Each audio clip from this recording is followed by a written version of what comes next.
अगच्छंस्तद्विशेषाणां मनभिद्यश्च जायते अज्ञातद्विशेषस्तु बध्यते न विमुच्यते। No voice, एक मिनट। अज्ञातद्विशेषस्तु बध्यते न विमुच्यते। ज्ञानी की बात कर रहे हैं और क्या कह रहे? अगच्छम तद्विशेषाणाम। अगच्छम, जो कोई ज्ञान के गे बन रहे उनके विशेषों में अगच्छति, नहीं जाते हैं। इससे क्या लाभ हुआ है? अज्ञात, वो जो भी ज्ञान का गे बन रहा है उससे अज्ञात ही रहते हैं। और अज्ञात रहने से क्या हुआ सब? अपना ज्ञायक अपना मतलब ज्ञायक ही अपना विषय बना, और जब ज्ञायक ही विषय बना तो उसी में जमा, उसी में रमा। तो उसमें रमने से क्या हुआ साहब? राग द्वेष नहीं हुए, राग द्वेष नहीं हुए आश्रव नहीं हुआ, आश्रव नहीं हुआ बंधन नहीं हुआ, बंधन नहीं हुआ संसार नहीं हुआ, संसार नहीं हुआ अपने मोक्ष तत्व में सिद्ध हो गए। कहने की बात बहुत सरल लॉजिक दिया है। तुम जितना भटकोगे उतना अटकोगे, उपयोग को एकाग्र करोगे सुखी होगे। कितना सरल एक इक्वेशन है कि नहीं? ये इक्वेशन यहां पर दिया गया है। अगच्छम तद विशेषाणाम, विशेषों में जाना ही नहीं कि ये ऐसा नहीं। ये पर क्या कहा है? चार पदार्थ करने, स्व पर हे उपादे, या जीव अजीव संसार मोक्ष, ये चार पदार्थ करो अपने जीवन में। ये चार बातें ही रखना, ठीक है? जीव मैं जीव, मुझे छोड़कर बाकी सब अजीव, खत्म। एक संसार, बाकी में अपना तो बुद्धि, पर पदार्थों में एकत्व, ये हो गया संसार तत्व। और अपने में अपनापन, ये हो गया मोक्ष तत्व। खत्म, इतनी सी बात है। इतना इजी रखना है अपने को, अपना विचारधारा। बहुत मुश्किल नहीं है, लेकिन ये अभ्यास की निरंतरता है। ऐसा नहीं है कि अभी मैं बैठ गया और अभी सामयिक में मुझे काम हो जाएगा। नहीं नहीं नहीं नहीं, ये भी एक तपस्या है। और इस तपस्या को साल साल मतलब पूरा जीवन ही निकल सकता है, कोई बड़ी बात नहीं, निकल सकता है। निकला ही है लोगों का। अभी जहां पर द्रव्यलिंगी साधु कोटि वर्ष तप तपे ज्ञान बिना, कोटि वर्ष तप तपे, वो इतना यथार्थ धर्म की अनुमोदना कर रहा है, उसी धर्म के कहे अनुसार प्रवर्तन कर रहा है। जब उसके भी ऐसी कोई स्खलन पाया जा सकता है तो हमारा कैसे नहीं पाया जा सकता? हमको पकड़ते आना चाहिए, ये बात है। हमको जल्दी कंक्लूजन्स पर आने का मतलब जल्दबाजी नहीं करनी चाहिए। कंक्लूजन्स पर आने की जल्दबाजी करना भी बहुत खतरनाक है। हमको लगता ही नहीं कि हम विषयों में है, हम प्रमाद में है। आज मुझे एक फोन आया, कल परसों मैंने कहा था ना, मुझे फोन आया, तुमने देखा क्या, वो खबर है क्या तुम्हें कि पाकिस्तान पर हमला हो गया? तो मैंने कहा हाँ पता है। तो पता है तो हाँ, मैंने कहा क्या करना है अपने को इसका विचार करके? इनका विचार करके हमको क्या करना है? क्योंकि देखो, मान लो जो पहलगाम वाले मर गए, मरकर ऐसा नहीं हो सकता कि वे पाकिस्तानी नागरिक बन गए होंगे। हो सकता है क्या? या पाकिस्तान में जाकर जन्मे होंगे, ऐसा हो सकता है क्या? अब जिस भूमि पर जन्मा है वो उस भूमि की वाह करेगा कि नहीं?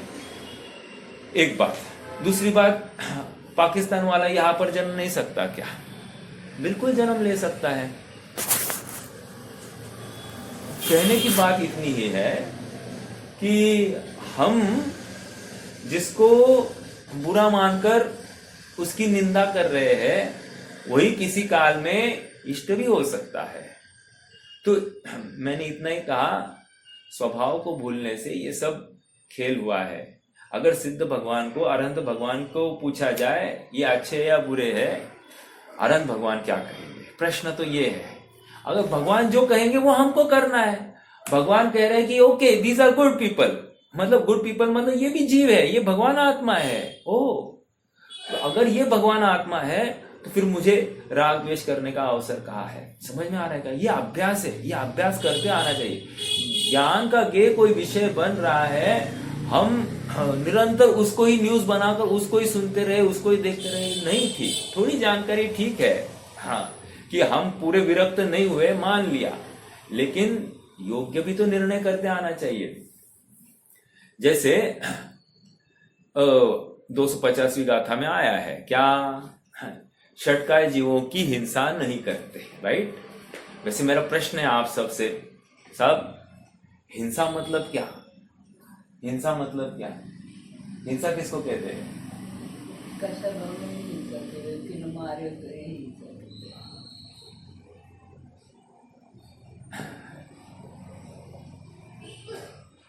देखो, अमृतचंद्र स्वामी के पास जाएंगे तो अमृतचंद्र स्वामी अलग जवाब देंगे, लेकिन बाल बोध में क्या है ये परिभाषा? कह रहे हैं कि किसी को मारना, सताना या उसको भयभीत करना, उसके मन को दुखाना, ये सब हिंसा में जाते हैं। बहुत सरल परिभाषा थी, बच्चों को समझाने की बात थी। अमृतचंद्र स्वामी के पास गए तो क्या कहेंगे? कि भाई आत्मा में तुम प्रवृत्ति नहीं कर रहे हो, यही हिंसा है, और आत्मा में प्रवृत्ति हो गई, यही अहिंसा है। खत्म, सीधी सी दो टूक बात कर दी। बट ये बात किसी को समझ में नहीं आएगी कि ये क्या बोला, ये क्या बोला, ये क्या बोला। तो इसलिए कहा, ठीक है, एक महत्वपूर्ण बात है, हिंसा में कृत का जितना पाप है उतना कारित का भी पाप है, उतना ही अनुमोदना का पाप है। हम षटकाय जीवों की, जैसे आजकल यूट्यूब पर आते हैं ना, हम महाराज लोगों के क्लिप्स आते हैं, किसी ने पूछ दिया किसी महाराज को, साहब पाकिस्तान ने हमला किया, क्या किया, अच्छा किया क्या, मतलब पाकिस्तान पर हमला किया या पाकिस्तान ने हमारे ऊपर हमला किया, तो ये निंदनीय ही है। व्यवहार की अपेक्षा एकदम सही कहा उत्तर, लेकिन उस भूमिका में ये बोलना भी महापाप है। ये कौन समझाए? क्योंकि यहां पर स्पष्ट कह रहे ना, शुद्धोपयोगी उनका शुभ राग कहाँ तक है। अब लोगों की भी मति मारी गई है, वो ऐसे प्रश्न पूछ रहे हैं, और पूछ रहे सब यूट्यूब पर डाल रहे हैं, सारी दुनिया देख रही है, इनका क्या मंतव्य, उनका क्या मंतव्य, अर्थात इनके मंतव्य के अनुसार अपना मंतव्य बनाना है क्या? विचार करना, या जिनवानी में जैसे लिखा गया है वैसा अपना मंतव्य बनाना। हमको बहुत गंभीरता से परीक्षा पूर्वक अपना हर कदम का चयन करना है। ऐसा नहीं करना कि भाई ये ऐसा कह रहे, उनका ऐसा मत है, नहीं नहीं नहीं। इवन मैं आपको ये कह रहा हूं कि मैं आज जितनी भी बातें कर रहा हूं, इसका डायरेक्टली ब्लाइंडली फॉलो नहीं करना है। आपके जीवन में जो कार्यकारी हो, जिसके माध्यम से आपको वितरागता प्रकट होती है, आपको तत्व निर्णय होता है, जिनवानी को आधार बनाकर ही करना, किसी व्यक्ति विशेष को मुख्य बनाकर बिल्कुल भी नहीं। क्यों? क्योंकि व्यक्ति संपूर्ण थोड़ी होता है, उसमें कोई ना कोई खोट होगी। यदि आप व्यक्ति को ही मुख्य बनाकर ये तो ऐसा कहते हैं, ये तो ऐसा कहते हैं, ये ऐसा करते हैं, तो करते हैं, अगर गलत क्रिया भी कर रहे होंगे तो वो प्रमाण हो जाएगी। समझ में आ रहा है क्या? इसलिए व्यक्ति विशेष नहीं, वस्तु विशेष की अपेक्षा चर्चा चलती है, व्यक्ति विशेष की अपेक्षा बिल्कुल चर्चा नहीं चलती है। और हम आपस में ऐसे दाखले देते हैं, वो भी तो करते हैं, वो पंडित भी ऐसा करते हैं, तो करते होंगे, उनकी वर्तमान औद्योगिक अवस्था ऐसी है, इसका मतलब मुझे करना चाहिए, ये बात कहां से आई है? समझ में आ रहा है क्या? तो ये बहुत गंभीरता से विचार करना, बोल नहीं सकते। देखो, नाटक समयसार में अब मेरे पास छंद नहीं मिल रहा है मुझे, लेकिन बहुत अच्छी बात आई है। ज्ञानी को की बात आई थी कि ज्ञानी कैसा है, तो कह रहे हैं कि किसी को ना ज्ञानी मानी लगता है, कशाई लगता है,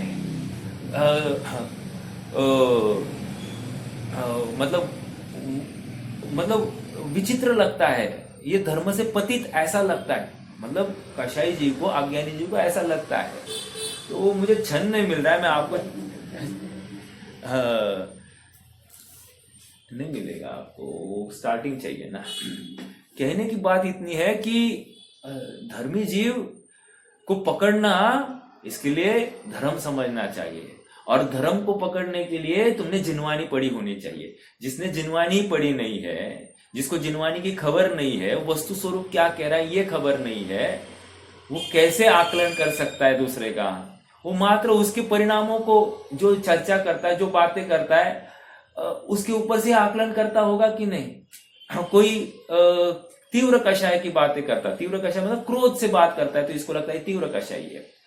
और कोई लोभ से मीठी बात करता है तो ये कहते हैं कि मंद कषाय है। लगता है कि नहीं, यही तो हमारी गलती है।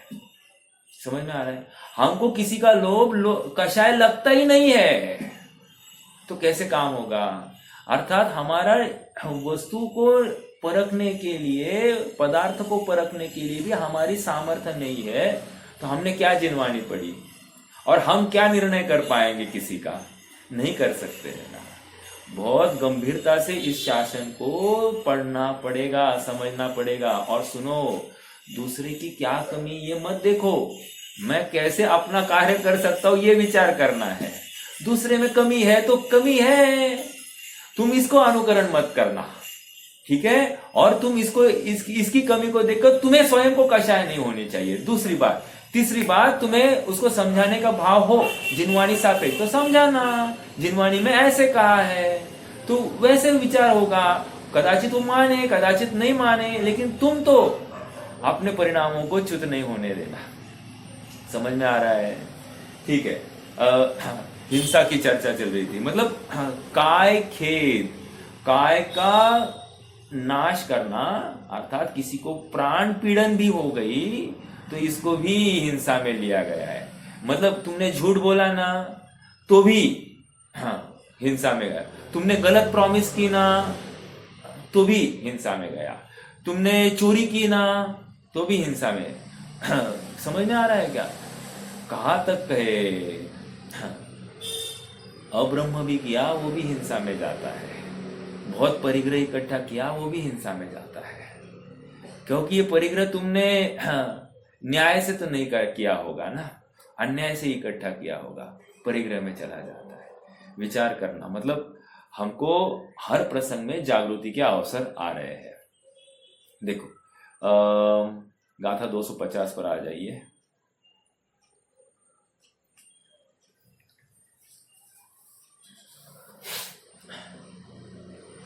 जदि कुणदि काय खेदम, आगे ये काय खेद की चर्चा की मैंने। जदि कुणदि काय खेदम वेज्जावच्छत्त मुज्जदो समणो न हवदि हवदि अगारी धम्मोसो सावयाणम से। कह रहे ये सब बातें जो कर रहा है ना, क्या काय की हिंसा की अनुमोदना जो कर बैठा है ना, वो अनगार नहीं आगार है। समझ में आया? न हवदी समणो न हवदी, ये श्रमण हो ही नहीं सकता। कितनी कड़क भाषा में बात की कि नहीं। अब मेरा प्रश्न है, वो जो पहलगाम कर हिंसा हुई, ऐसी निंदा कर सकता है क्या साधु? कर सकता है क्या? प्रश्न है आप सबसे। मैंने किसने किया ये बात ही नहीं कर रहा हूं, एक एग्जाम्पल के रूप में कह रहा हूं कि कर सकता है क्या? नहीं कर सकता। समझ में आ रहा है? अरे पहलगाम तो बहुत दूर। अब मान लो जंगल में साधु बैठे हैं, राइट, और सामने एक महिला की इज्जत लूटी जा रही है। साधु क्या करेगा? प्रश्न है, क्या करेगा? प्रसंग खड़े कीजिए ना, ये सब प्रसंग खड़े करने हैं, और फिर कैसा होता है शुभोपयोग ये आपका अनुमान होगा। हम अपनी बुद्धि से श्रावक की भूमिका में बैठकर हम साधु की भूमिका को एनालाइज करेंगे तो नहीं चलेगा। हमको साधु की भूमिका का आकलन करने के लिए साधु की भूमिका में बैठना पड़ेगा कि यदि मैं साधु होता तो मैं क्या करता, या कोई एक भावलिंगी संत होते तो वो भावलिंगत्व की क्या ताकत है, ये अपने को इसमें से अनुमान करना है। समझ में आ रहा है क्या? तो नहीं करेंगे। उदाहरण आता है ना, क्या उदाहरण आता है कि माता और बेटी जंगल से गमन कर रहे हैं और वो डाकू पासो क्या है, डाकू उन्होंने उनको बंदी बना देते हैं। उसके पहले उनका गृहस्थ अवस्था का लड़का उनको मिला है और वो उस लड़के को बोल रहे कि हम जंगल से पार हो रहे हैं, और पार होते समय उसको वो सामने से आया था, उसको खबर थी कि ये यहाँ पर डाकू है, तो भी उसने कुछ भी बोला नहीं है।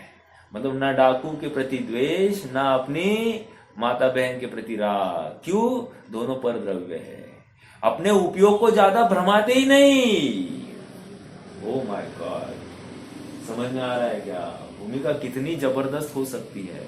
अब कोई कैसा, वो साधु की भूमिका, साधु की भूमिका, अरे माय डियर फ्रेंड, उनका जो निरतिचार चलता है ना, तुम्हारा साथीचार चलता है।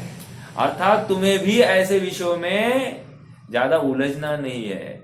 हाँ, प्रसंग पड़े हाँ, कि श्रावक की भूमिका में स्त्री पुत्र आदि की रक्षा का भाव होता है, रामचंद्र जी को हुआ था, और अपनी स्त्री की रक्षा के लिए वे 7 समुद्र पार वहां पर उनको सीता जी को लाने के लिए गए। ये हो सकता है, तो ये भूमिका के अनुसार चल सकता है। लेकिन क्या अनुमोदनीय है? किसने कहा अनुमोदनीय? अनुमोदनीय तो नहीं है, वो तो बंध का ही कारण है। समझ में आ रहा है क्या? बंध तो हो ही रहा है। कौन सा बंध हो रहा है साहब? उनको अप्रत्याख्यान, प्रत्याख्यान और संज्वलन जनित कषाय संबंधी बंध हो रहा है। 9 कषाय संबंधी बंध हो रहा है, चल रहा है उनको। समझ में आ रहा है क्या? ठीक है, उनको अनंतानुबंधी बंध नहीं है, उनको दर्शन श्रद्धा संबंधी बंध नहीं होगा, ये तो मान लिया, लेकिन अन्य संबंधी तो बंध है। ठीक है, और उस भूमिका में ये कार्य हो रहे हैं। देखो, जो हिंदी अनुवाद पढ़ लेते हैं। जो श्रमण वैयावृत्ति में क्षय काय को पीड़ित करे, वह गृही ही है, क्योंकि वह तो श्रावकों का धर्म है। इसका मतलब कोई मुनि ये दवाई बनाओ ये भी नहीं कह सकता। एक मान लो मुनि को पता है कि सामने कोई रोगी दिखा है, और रोगी तो संगस्थ मुनि ही हो सकता है, कोई प्रॉब्लम नहीं, और उनको दिख रहा है कि इसका उपाय ये औषधि लगाने से है। कदाचित वो औषधि उसी जंगल में है, ठीक है, वो वनस्पति है, पत्ता होगा, वे यूज कर सकते हैं? नहीं कर सकते। समझ में आ रहा है क्या? साधु की भूमिका में ये भी नहीं चल सकता। क्यों? हाँ, चोरी का दोष आ जाएगा, और हिंसा का तो दोष आ रहा है। हाँ, एक इंद्रिय जीवों की हिंसा तो होगी। अब एक इंद्रिय जीव में मान लो वनस्पति होगी तो टेंडर होगी, तो क्या कहेंगे? अनंत जीव भी हो सकते हैं, सप्रतिष्ठित भी हो सकती है, क्या कह सकते हैं? और पत्ता तो हमेशा सप्रतिष्ठित है। चलो आपको एक पूछूं, सूखा पत्ता है, सूखा पत्ता, उसका प्रयोग किया जा सकता है क्या?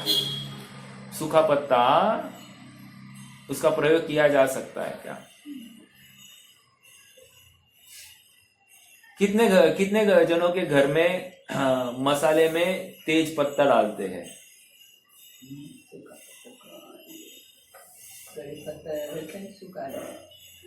तेज पत्ता कौन कौन डालता है मसाले में?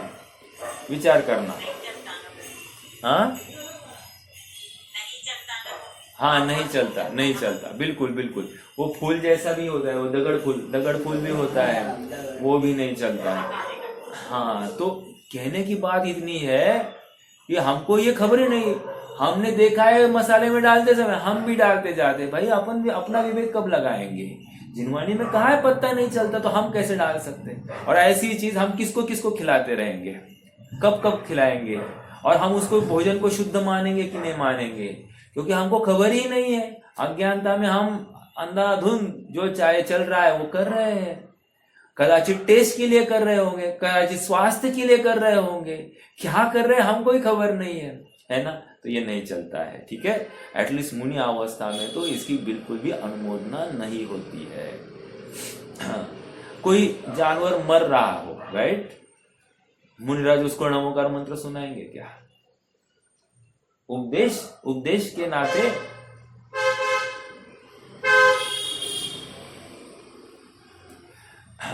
भूमिका के अनुसार ऐसा हो सकता है। कोई प्रॉब्लम नहीं है णवकार मंत्र सुनाने की। अगर उसकी पात्रता होगी तो वो भी हो सकता है, बल्कि वो शुभ भाव है और वो राग में चला जाएगा। ठीक है। हाँ हाँ, बचाने का भाव भी एक शुभ भाव में आएगा तो उनका गुणस्थान मिथ्यात्व में जाएगा फिर, अगर किसी को बचाने का भाव अगर उनमें। नहीं नहीं नहीं नहीं, छठवें गुणस्थान की बात कर रहा हूं ना मैं। छठवें गुणस्थान में ये हो सकता है, जैसे फॉर एग्जाम्पल अब यहाँ पर उपदेश आया है कि नहीं, उपदेश। हाँ नहीं वो नहीं बोल रहे मैं, बचाने का किसी को अगर उनके सामने किसी की हत्या होती है तो बचाने का जो भाव। राइट राइट राइट राइट, ये तो पतित हो गया है, वो श्रावकों के दायरे में गया। वो भूमिका श्रावकों की है, मुनिराज की नहीं है। ये यही तो कह रहे हैं ना यहाँ पर, तुम्हें ऐसा कुछ करने का भाव आया। हाँ राइट राइट राइट राइट, देखो ना एक एग्जाम्पल, एक को बचा रहे आप, दूसरे का क्या कर रहे हो? एक को बचा रहे हो, उस समय दूसरे का क्या कर रहे हो? मान लो दूसरा कोई है नहीं, लेकिन दूसरे को बचाने का आधार क्या है तुम्हारे पास? मतलब हाँ, कोई औषधि या अपना कुछ तो होना चाहिए। औषधि कैसे बनती है? आरंभ के बिना होगी क्या? और ये आरंभ के त्यागी है ना, समझ में आ रहा है? कहीं भी आपको चांस ही नहीं है, वहां पर किसी भी प्रकार से चांस नहीं है। आप देखो हाँ, जो 108 कोटि से त्याग हुआ है ना पाप का, तो उसमें आप लगा के देखना कौन सा लूप होल बाकी है कि ये इस दायरे से जाकर बचा सकते हैं। नहीं बचा सकते। देखो हाँ, विष्णु कुमार को भी विकल्प आया, मुझे बचाना है, लेकिन किस कीमत पर? कपड़े त्यागने पड़े। कपड़े त्यागने पड़े मतलब जो दिगंबर भेष है उसको छोड़ना पड़ा, ये कहना मुझे। अर्थात कपड़े ग्रहण किए इनफैक्ट उन्होंने, तो श्रावक भूमिका में आकर ये कार्य किया है। निष्कर्ष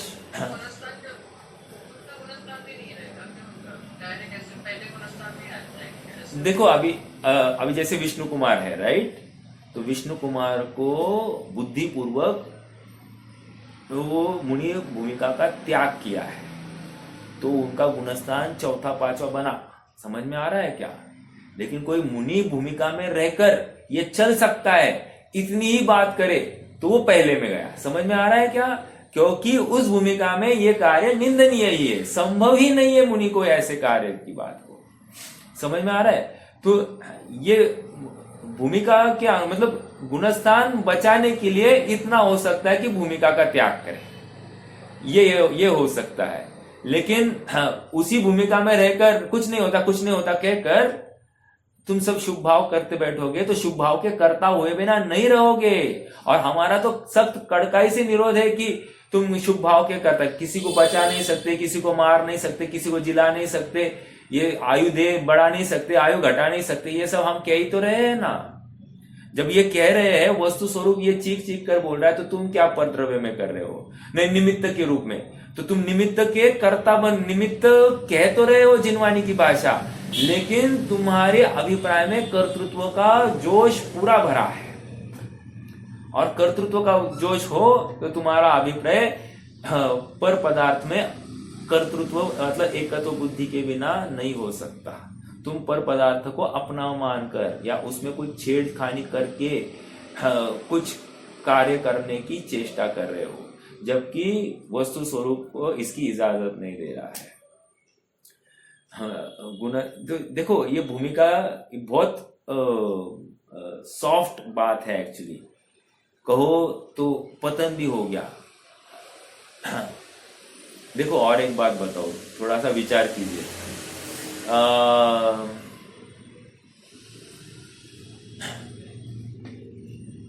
आपको लगता है क्या मतलब भूमिका के अनुसार चौथे में आएंगे? देखो आने के लिए विरोध नहीं है वैसे देखा जाए, हाँ तो कदाचित चौथे में भी रह सकते, पांचवें में भी आ सकते, बट ये तीव्र भाव आता है तो नियम से गिरने के अवसर ज्यादा, अपन इतना तो मान सकते हैं। अब भूमिका बचेगी या नहीं बचेगी थोड़ा सा और अभ्यास करना पड़ेगा, बट एक ब्लंट अगर मेरा विचार बनता है तो मुझे तो लगता है कि गिरना ही चाहिए, उसके बिना काम नहीं होगा।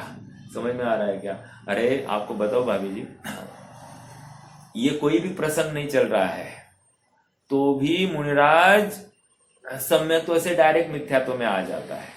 समझ में आ रहा है क्या? क्षायक्षमिक सम्यक दृष्टि, क्षण में आग में क्षण में पानी में, ये क्या बताया गया है? अरे मतलब झटके में ही नीचे आ जाता है। तो मुनिराज के आने की क्या बात है फिर? वो तो वहां तो कोई प्रसंग भी नहीं है कोई। अभी अपन तो घटना विशेष देख रहे हैं और उनको भाव आया ये भी कह रहे हैं, तो कितनी बड़ी बात हो गई। अरे भाव आने में ही अरे हम तो अनुमोदना के भी उतना बराबर का दोष लगा रहे हैं, तो बहुत बड़ी बात है। इतना विकल्प उनका उलझता नहीं है, नहीं उलझता है उनको। आत्मा दिन रात आत्मा का चिंतन, इस पंक्ति के ऊपर विचार कीजिए ना। दिन रात आत्मा का चिंतन, मृदु संभाषण में वही कथन, अर्थात हर क्षण में उनको आत्मा ही दिख रहा है। ओ जैसे वस्तु सामने कोई मारता हुआ दिखाई दे रहा है, ये क्या देखेंगे? ये उसमें अपना ज्ञाता स्वभाव देख रहे हैं। क्यों? वे वहां देख ही नहीं रहे, वे अपने ज्ञान दर्पण में देख रहे हैं। अज्ञानी वहां पर देख रहा है क्योंकि वो वहां से ज्ञान होना मान रहा है, लेकिन ये अपने ज्ञान से ज्ञान होना मान रहे हैं और ज्ञाता स्वभाव में राग द्वेष का कोई अवसर नहीं है। ऐसा स्ट्रॉन्ग अभ्यास हो गया है और इसके बल पर राग द्वेष नहीं होते, वे प्रभावित नहीं हो रहे हैं। हाँ जी, हाँ। जो श्रमण वैयावृत्ति के लिए उद्यमी वर्तता हुआ छह काय के जीवों को पीड़ित करता है। याद रखना, जो श्रमण वैयावृत्ति के लिए उद्यमी वर्तता हुआ, वैयावृत्ति अभी देखो श्रमण है, श्रमण वैयावृत्ति। एक बात और समझना, श्रमण श्रावक की वैयावृत्ति नहीं करेगा। हुआ तो क्या हुआ? श्रावक कदाचित श्रमण की वैयावृत्ति करे, लेकिन श्रमण तो श्रावक की कर नहीं सकता। पहली बात तो ये हो गई।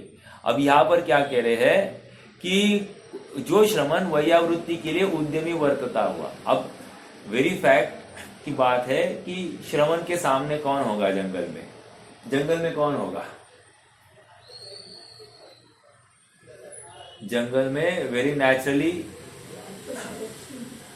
पशु पक्षी और मुनि संघ ही होगा ना। तो मुनि संघ में किसी मुनिराज को अचानक चक्कर आया, हो सकता है क्या? हीट का स्ट्रोक आ गया, हो सकता है क्या? बिल्कुल हो सकता है। इस केस में वो क्या करेंगे? तो वैयावृत्ति करेंगे। वैयावृत्ति के नाम पर क्या करेंगे? हाथ पैर दबाएंगे। और क्या करेंगे साहब? इतनी है बात कि प्याल, उनको अगर काया बहुत क्रुश हुई होगी तो चावल की प्याल वे उठाकर उसका बिस्तर या संस्तर बना सकते हैं। ये इतना हो सकता है, इसके आगे कुछ नहीं है ना। पानी पिला सकते क्या? नहीं पिला सकते। समझ में आ रहा है क्या? मुनिराज, संगस्थ मुनिराज को भी पानी नहीं पिला सकते, नहीं पिला सकते। चलो मान लो ऐसा हो गया, मान लो श्रावक आ जाए सामने और मुनिराज को भी दिखे कि ये मुनिराज विवल है और पानी इनके लिए आवश्यक है। तो ये कैसे हो सकता है? अब क्या होगा? अब इतना ही होगा क्या? मुनिराज उसको भी कुछ नहीं कहे, श्रावक को स्वयं का समझ में आए और कदाचित श्रावक को स्वयं को प्यास लगी हो, उसने पानी वहां पर रखा हो अपना, तो वो उनको ऑफर करे कि भाई जल शुद्ध है और आप जल ग्रहण कर सके। ये इतना तो हो सकता है। मतलब वो कितनी रेयर केस है, रेयर पॉसिबिलिटी है कि ऐसा होगा, मतलब नेक्स्ट टू इम्पॉसिबल, लेकिन कदाचित ये ऐसा होगा। ठीक है, वो किसी को कमंडलू से ही पानी पिला रहे हैं, ऐसी फालतू बातें नहीं होती है। और करुणा करुणा के नाम पर अपन उसके ऐड करते जाते हैं। एक जैन बोधक नामक एक मासिक सोलापुर से छपता है, तो उसमें एक बार ऐसी घटना आई थी कि मुनिराज किसी बंदर को तीव्र गर्मी में पानी पिला रहे। अरे भाई साहब, अभी ये क्या करे? समझ में आ रहा है ये सब? और इसकी प्रशंसा की जा रही है। ये फोटो दिखाकर क्या कर रहे हैं? प्रशंसा। उसमें एकदम मतलब धन्य है जैन धर्म, धन्य है मुनि दशा। अरे क्या साहब, इसको धन्य कहते हैं? मतलब जिसने धर्म ही नहीं समझा है, मुनि दशा ही समझी नहीं है, वो सब लौकिक क्रियाएं उस मुनि दशा में लाद कर उसको धन्यता के पार्टी में लेके आ रहा है, तो ये नहीं चलता है। ठीक है। हाँ। देखो, तो जो श्रमण वैयावृत्ति के लिए उद्यमी वर्तता है, तो श्रमण को वैयावृत्ति के अवसर कब मिलेंगे? संगस्थ साधु को कुछ बाधा पहुंची है, शारीरिक व्याधि दिखाई दे रही है या मरण सामने दिखाई दे रहा है, तब जाकर तो वैयावृत्ति होती है। नहीं तो एक साधु दूसरे साधु से कोई मदद भी नहीं लेता है। ठीक है।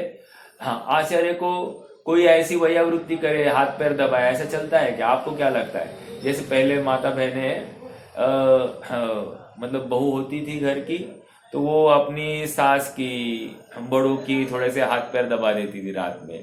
तो ऐसा कोई संगस्थ मुनि अपने आचार्य के हाथ पैर दबाए, थके नहीं है, कुछ नहीं है, तो इसको वैयावृत्ति का नाम दिया जा सकता है क्या? नहीं दिया जा सकता। समझ में आ रहा है क्या? अगर मुनिराज का शुद्धोपयोग से च्युत हुए है, शारीरिक दाह है, तो की बात है, और वो अनुमति दे तो की बात है। समझ में आ रहा है क्या? बहुत सारे इसमें पैरामीटर्स है, तो ऐसा बिल्कुल नहीं चलता। लेकिन आजकल धड़ल्ले से ये नोटिस किया जाता है और इसको धर्म की परिप्रेक्षा में डाल दिया जाता है सेवा के नाम पर, तो ऐसा नहीं चलता।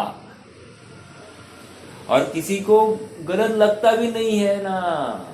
बात तो यह है कि हमको ये गलत लगता ही नहीं, और गलत लगा तो कोई बोलने का ताकत रखता नहीं, विरोध करता नहीं, ये पॉसिबल नहीं। इस भूमिका में ये बोलने की ताकत भी नहीं है किसी श्रावक को। देखो, इस गाथा के भाव को आचार्य अमृतचंद्र तत्व प्रदीपिका टीका में इस प्रकार स्पष्ट करते हैं। दूसरे मुनिराजों की शुद्धात्म परिणति की रक्षा के अभिप्राय से वैयावृत्ति की प्रवृत्ति करता हुआ श्रमण अपने संयम की विराधना करता है। क्या कहा? पहली कंडीशन ही रख दी है। इसने वैयावृत्ति के नाम पर किया क्या है? इसने वैयावृत्ति के नाम पर यह नक्की किया है कि मैं शुद्धात्मानुभूति नहीं करूंगा। समझ में आता? तो दूसरे मुनिराजों की शुद्धात्म परिणति की रक्षा। अभी देखो कि कोई मरणासन्न मुनिराज है और उनकी समाधि के लिए 48 निर्यापक मुनि की, साधु की वहां पर डेप्यूटेशन हो जाती है। एक साधक और 48 निर्यापक, ऐसी भी चलती है बात। अब ये इसमें मालूम है उनके लिए सब माफ है। मतलब क्या? उनका एक ही अब टारगेट है कि इसकी समाधि, इसका शुद्धोपयोग। अब वो अपना शुद्धोपयोग बाजू को रखते हैं और उसका शुद्धोपयोग किया, अब उसको ये है। उसी केस में इनको शुद्धोपयोग, शुभोपयोग की बात है। बट ये भी बंध का कारण है, ये कोई मुक्ति का कारण है ऐसा नहीं, ये कोई धर्म किया है ऐसा बिल्कुल नहीं है। जो आत्मा से च्युत है वो बाहर ही बैठा है, और जो बाहर बैठा है वो आत्मा से दूर होने से उसको बंध हो ही रहा है, निरंतर बंध हो रहा है। देखो, दूसरे मुनिराजों की शुद्धात्म परिणति की रक्षा के अभिप्राय से, हाँ ये अभिप्राय है। देखो, अब देखो हिंसा में भी मान लो अपन कहते हैं ना कृत कारित अनुमोदन, श्रावकों के स्तर पे विचार करना, मुनिराज के स्तर पे तो अलग बात है। मान लो हमारे वचन सुनकर किसी को दुख हो जाए, खेद हो जाए, तो ये हिंसा में जाएगा कि नहीं जाएगा? अब हमारी भूमिका में योग्य है। कैसे योग्य? अभिप्राय नहीं ना, अभिप्राय सुधारने का है। तो कोई जैसे मोक्ष मार्ग प्रकाशक में कहा ना कि शराबी को शराब खाने बंद करने से शराबी खेद को प्राप्त होता है, वेश्या उसका बाजार बंद करने से वेश्या दुख को प्राप्त हो जाती है। ऐसे अनेक वहां पर उदाहरण दिए। कहने की बात इतनी ही है कि ये तो आपकी वजह से उनको कषाय हो गई, तो ये हिंसा में डाला जाए? नहीं नहीं नहीं, हमारे इंटेंशन उनके सुधार का ही है। समझ में आ रहा है क्या? तो एक बात ये हो गई। दूसरी बात, हाँ, भगवान की वाणी सुनकर भी मारीची भी विरोध कर बैठा था, तो इसका मतलब फिर भगवान को भी दोष आना चाहिए किसी सामने वाले को कषाय हुई तो। नहीं नहीं नहीं, वो अपनी अज्ञानता से, भगवान के वचनों में कोई दोष नहीं है, लेकिन वो अज्ञानता से विपरीत अर्थ ग्रहण कर रहा है, तो उसका दोष भगवान को नहीं आता। ठीक है, देखो, अपने संयम की विराधना करता है, गृहस्थ धर्म में प्रवेश करने वाला वह श्रामण्य से च्युत होता है। क्या कह रहे हैं? संयम की विराधना। वैसे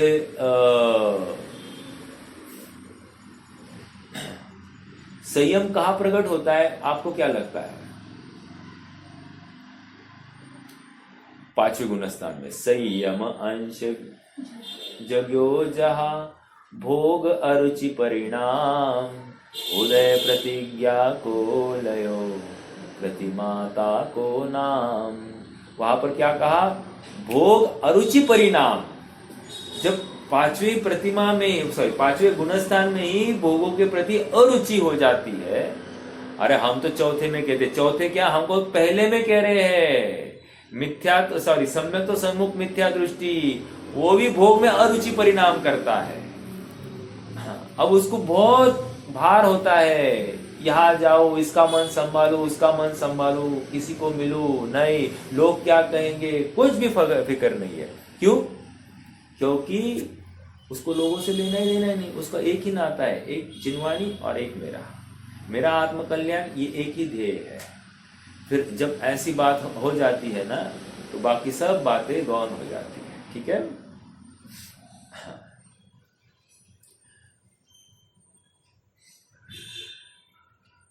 क्या कहा?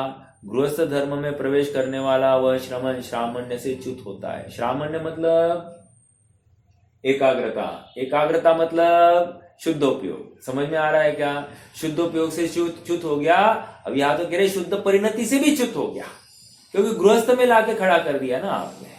ठीक है, च्युत होता है। इसलिए प्रत्येक श्रमण को वही प्रवृत्ति करनी चाहिए जो किसी भी रूप में संयम की विरोधी ना हो। संयम की विरोधी नहीं चाहिए, अर्थात इस प्रवृत्ति से मुझे संयम की प्राप्ति हो जाए, शुद्धोपयोग की प्राप्ति हो जाए। अब हो सकती है क्या ऐसी? नहीं हो सकती। किसी को बचाने का भाव, इसको कैसे? क्योंकि बचाने का भाव मतलब क्या किया है, बोलो मुनिराज ने क्या किया है? किसी को बचाने का भाव मतलब मुनिराज ने क्या किया है? थॉट प्रोसेस क्या है आपकी? अरे वेरी लॉजिकली आप शांति से विचार करना कि उन्होंने स्वयं को शरीर वाला माना है, एक स्वयं को शरीर वाला माना है, और इसको दुख मतलब दर्द हो रहा होगा ऐसा भी माना है। उसको दर्द हो रहा है तो दर्द का कारण बाह्य परिस्थिति या बाह्य संयोग है ऐसा माना है।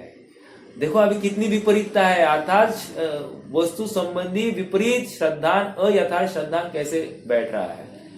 तो एक तो आपने शरीर को माना, उस शरीर को ये बाह्य संयोग दुख के कारण है ऐसा भी मान बैठे। तो ये दुखी क्यों है? तो बाह्य संयोगों की वजह से दुखी है। सुखी कैसे होगा? तो बाह्य संयोग हटने से सुखी होगा। ये माना कि नहीं माना? उसके बिना वो यत्न कैसे करेंगे? पकड़ में आ रहा है क्या? मुनि भूमिका में ये हो ही नहीं सकता, ये कह रहे हैं। जब ये हो गया तो ये मिथ्या तो हुआ, तो लॉजिकली ये पहले में ही आने चाहिए, बीच में नहीं आ सकते। देखो फिर से ये खड़ा करें अपन, जैसे नकुल सहदेव को ये विकल्प आया क्या? मुनिराज को, सॉरी नकुल सहदेव है, राइट? नकुल सहदेव को विकल्प आया, उफ मेरे भाइयों का कैसे होता होगा। अब मेरा प्रश्न है ये परिणाम कब आएगा? शरीर में हमको हमारी तकलीफ नहीं है, लेकिन उनको बहुत तकलीफ होती होगी, ऐसा विकल्प कब आएगा? गृहस्थ अवस्था जैसा विकल्प मुनि अवस्था में संभव है क्या? और कहां पर वो 11वें गुणस्थान में बैठा जीव? ऐसा संभव है क्या? नहीं संभव। समझ में आ रहा है क्या? तो ऐसे विकल्प तो मुनिराज को नहीं आते। दूसरा विकल्प, जैसे बाहुबली का कहते हैं, राइट? बाहुबली को शल्य था। क्या शल्य था साहब? कि मैं भरत की जमीन पर खड़ा हूं। ऐसा शल्य रखने वाला मुनि बन सकता है क्या? प्रश्न है आप सबसे। ऐसा शल्य जिसको है, एक तो मुनि निश्चल्य व्रति तो निश्चल्य होता है, और आपने तो डायरेक्टली उनको शल्य, भरत की जमीन पर मैं खड़ा हूं। अरे ऐसा शल्य लेकर उनको काम नहीं हो सकता।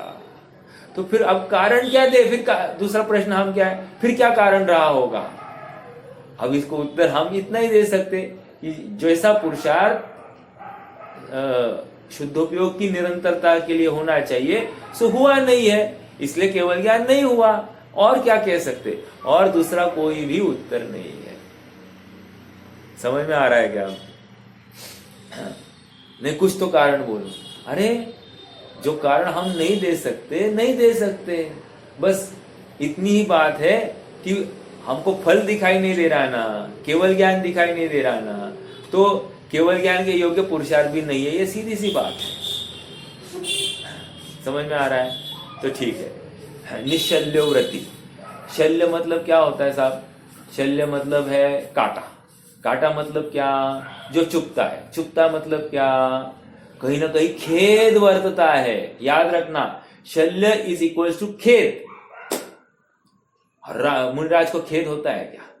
और खेद होता है तो फिर वो मुनिपना कैसा, साम्य भाव कैसे आएगा? समझ में आया? और खेद करते करते एकाग्रता हो सकती है क्या? नहीं हो सकती। आप स्वयं के ऊपर विचार करो। अभी अभी आपका किसी के साथ झगड़ा हुआ है। अब झगड़ा होने के बाद में आप विचार करो कि आप सामयिक में बैठ गए तुरंत। अब आपको मतलब आपको सामयिक होगी क्या? नहीं होगी। चलो झगड़ा नहीं हुआ है, आपको इतना ही विकल्प है कि किसी का फोन आना था, फोन नहीं आया है, आपको संदेशा मिलना है, लेकिन वो संदेशा आया नहीं, उम्मीद थी आ जाएगी लेकिन नहीं आया। अब आप सामयिक में बैठे हैं। अब आपको क्या विकल्प चलते होंगे? आपको निरंतर वही विकल्प चलते होंगे। तो सामयिक में शुद्धोपयोग हो सकता है क्या? नहीं हो सकता, क्योंकि वो विकल्पों में बैठा है, वो थोड़ी आत्मा में बैठा है। समझ में आ रहा है? तो मुनिराज के ये संभव नहीं है, बहुत स्थूल कार्य है। श्रावक को भी खेद वर्तता है, मैं परद्रव्य में जाता हूं तो मुनिराज कैसे परद्रव्य में जा सकते हैं? नहीं जा सकते हैं। और याद रखना कि उन्होंने प्रतिज्ञा किस चीज के लिए? प्रतिज्ञा किसी को बचाने की, सुधारने की नहीं ली है। प्रतिज्ञा शुद्धोपयोग की ली है। समझ में आ रहा है? लेकिन शुद्धोपयोग में नहीं रह पाए, तब ये कार्य अत्यंत खेदपूर्वक हो रहे हैं। और निरंतर उस कार्य के प्रवृत्ति के पीछे भी भावना शुद्धात्मा को ध्यान नहीं है। जबरदस्त बात है। मतलब हम ऐसा स्थूल रूप से बैठकर अनुमान भी नहीं लगा सकते वे परिणाम किस जाति के होंगे। समझ में आ रहा है? ठीक है, देखो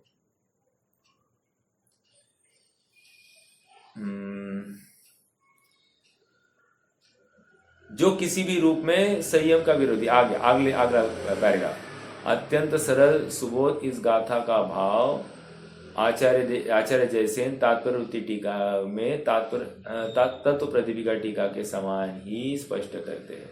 देखो कितनी शॉर्ट में ये खोला है विषय, जबकि इसके ऊपर बहुत उहापोह संभव है। बट ये अध्यात्म की चर्चा है, इसलिए इसको चरणानियों का पक्ष देकर नहीं उभारा जा रहा है, और कुछ नहीं। थोड़ा कहा, ज्यादा समझ लेना।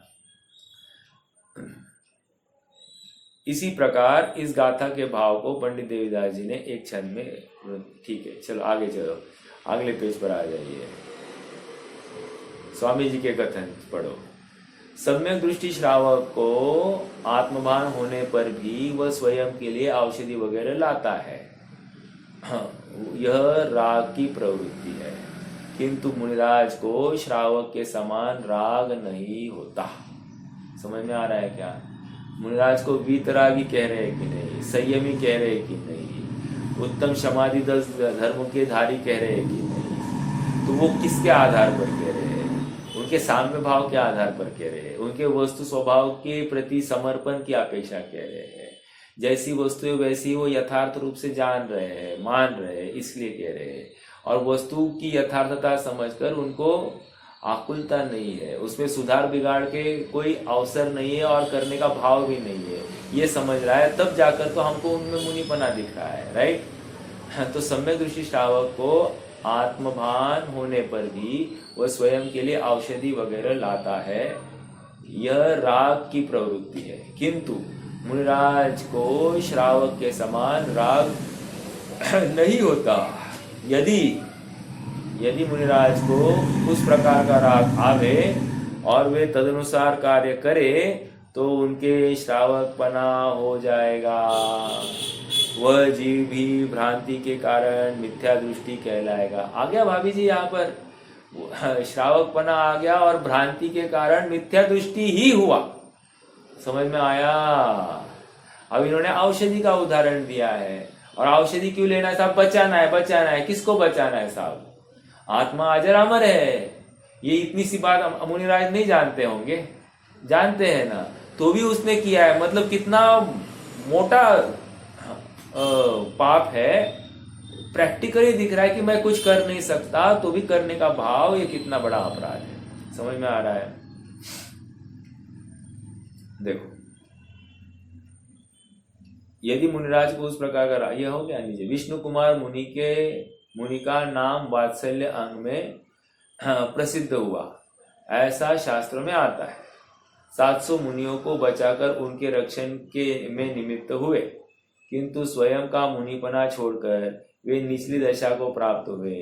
यद्यपि निस्वभाव का भान छूटा नहीं था, किंतु बाह्य में जो क्रिया हुई वह मुनिपने के योग्य नहीं थी। स्पष्ट कह रहे कि नहीं, ये जो क्रियाएं हुई है ये मुनिपना इसमें रहता नहीं। इसलिए एक आया है ना, ज्ञाता है सो भोक्ता नहीं, और भोक्ता है सो ज्ञाता नहीं। उसी प्रकार मुनि है सो परद्रव्य में कुछ करता नहीं, और जो परद्रव्य में कुछ करता है सो मुनि नहीं। समझ में आ रहा है क्या? अब करता है का भाव क्या लेना? अभिप्राय लेना, अभिप्राय। क्योंकि उनकी शरीर की क्रिया, 28 मूल गुणों का पालन, इस रूप क्रियाएं सब दिखाई दे रही है। हाँ, चलो अगला प्रश्न।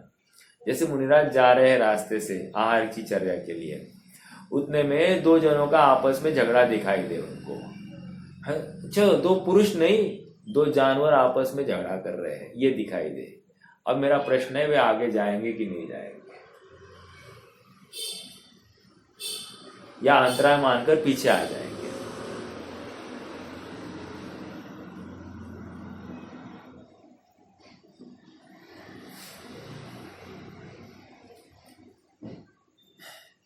कोई नहीं बता सकता। अरे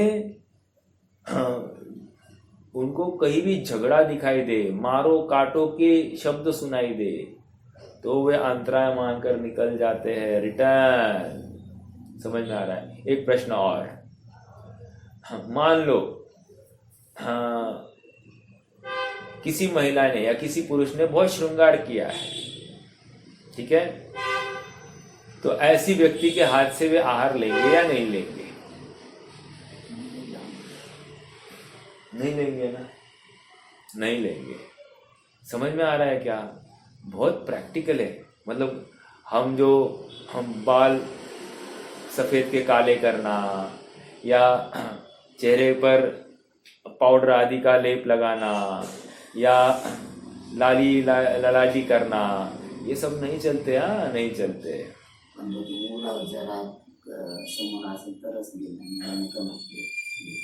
समोर, अरे तो श्रावक किसकी गारंटी देगा? श्रावक ने मन शुद्ध थोड़ी कहा, आहार चर्या के समय की बात कर रहा हूँ,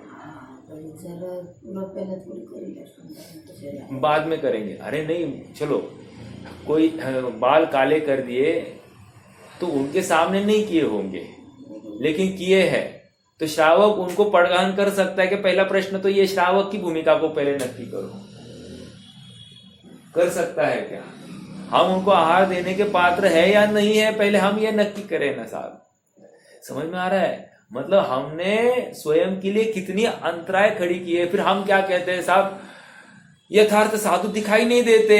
अरे नहीं दिखाई देते, तुम्हारी यथार्थता तो बोलो। पहले तुम साधु की यथार्थता देख रहे हो, तुम अपनी यथार्थता बोलो, कहां पर खड़े हो। समझ में आ रहा है क्या? तुम अपनी पात्रता बनाओ, तुम्हें योग उनको मिलने के हो जाएंगे। समझ में आ रहा है? और भावना भाने में क्या जाता है? हम गलत कर रहे, इतना स्वीकार करने के लिए क्या जाता है? अगर हम गलत कर रहे, हाँ हम गलत कर रहे साहब, लेकिन पुरुषार्थ नहीं हो रहा है, ऐसा थोड़ी चलता है। खेद वर्तता है क्या? खेद वर्ता तो फिर हम खेद वर्ता ना, वो खेद तुमको अगली बार करने से रोक देगा।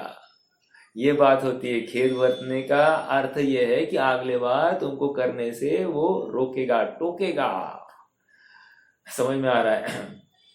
ऐसा देखो, पहली बार जो चोरी करता है ना, पहली बार कितना खेद होता है उसको, बहुत खेद होता है। दूसरी बार और कम खेद होता है, तीसरी बार और कम खेद होता है, चौथी बार अब उसको कुछ लगता ही नहीं, ये तो चलता ही रहता है। ऐसा कहकर वो एकदम मस्त मौला बन जाता है। समझ में आ रहा है क्या? तो जिसको खेद है ना, इसके उलट काम होने लगता है, वो विरक्त तो होता ही होता है। जिसको खेद है और विरक्त हुआ नहीं, ये हो ही नहीं सकता। देखो, इन सब बातों को गहराई से चिंतन करना।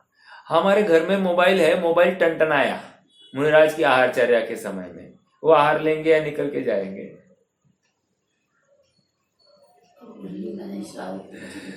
नहीं, टनटनाया खाली, श्रावक ने लिया नहीं, टनटनाया खाली। बस आप बोलिए लेंगे या जाएंगे?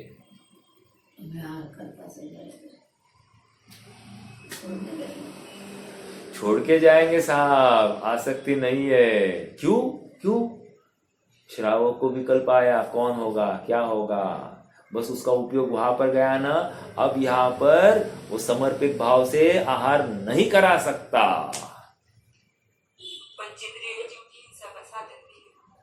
है वो तो वहां पर काफी बात है, वो तो फिर बहुत बड़ी बात हो गई। बहुत बड़ी बात हो गई कि वहां तो हिंसाएं चलती है, वहां तो अब्रह्म चलता है। अभी स्त्री का फोटो है, हाथ में कोई लेकर वो घुमा रहा है, ऐसा है, अब वो एज गुड एज स्पर्श हुआ है, नहीं चल सकता है। अब कोई स्त्री है, वो पुरुष के फोटो को ऐसा स्पर्श करके निकल गया, तो वो एज गुड एज अब्रह्म है। हाँ, समझ में आ रहा है क्या? आज हम ब्रह्मचर्य की कल्पना मोबाइल के बिना कर ही नहीं सकते, और फिर हम मुनि कैसे बन सकते? बहुत बड़े प्रश्न है, बहुत प्रश्न है।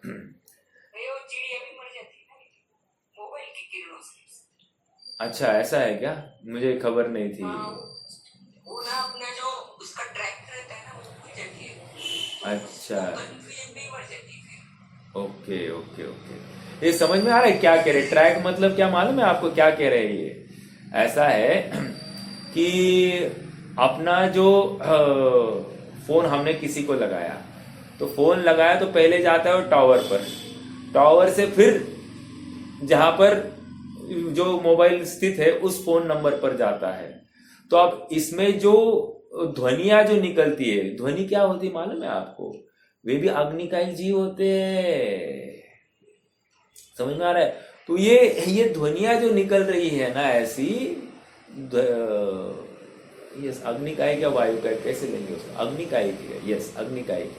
तो इसमें उनका ट्रैक का उनको ये होता है, मतलब वो फ्रीक्वेंसी होती है ना, वेव्स की कुछ फ्रीक्वेंसी होगी, वो फ्रीक्वेंसी उनको कुछ परिणाम करती होगी, ऐसा साइंस ने कुछ खोज निकाला होगा, तो विचारणीय बिंदु है। But at the end of day हमको क्या समझना है इसमें? हमको इतना ही समझना कि ये ऐसी विधि से आहारचर्या नहीं कराई जा सकती। हाँ जी,